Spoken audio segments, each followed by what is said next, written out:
Alright guys, I'm going to show you how to easily take off these old windshield wipers and replace them with a new one. So first thing you got to do is you got to pop this part off right here. Alright, so this just kind of came out. So you got to get a screwdriver in there and just kind of pry it out. And then once you do that,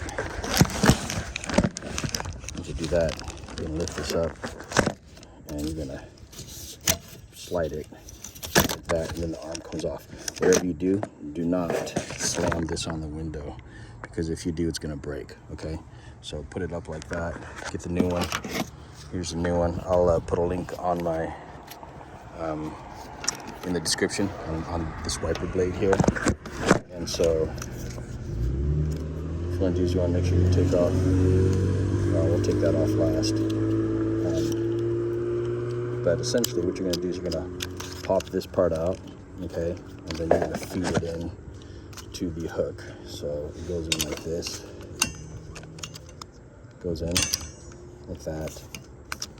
So look at this.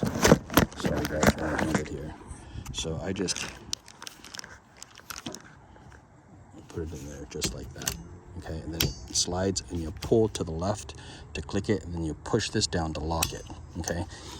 Now when you change this out, you're going to lift this back up like that, push it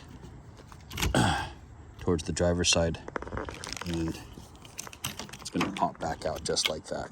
Okay, so again, goes in like this, handed here, push to the left to lock, push this part down, and it's nice and flush. Okay, once you got that, you can take this little green protector off. Green protector slides right on off, and you've got yourself a brand new windshield. Okay, so other side is this exact same. This is the old one. This thing pops right on up, slide it, push it towards the driver's side, loosen it just like that, comes on out. So I've got the 2022 Rav4. So to replace the rear wiper blade, you just gotta, it starts like this, you just pull it until it's up like that. Once it's up like that, you just kind of, honestly, it just pops out. There it goes, okay? It's got the little hook there, and it hooks onto this little connector spot. I've got the new one. Gotta be in this position. See how it's, the hump is on the left? You slide it in just like that. Okay, boom. You close it, snap it down, take the green thing off, green protector off, and you're good to go. Okay, so that's how you do the rear one.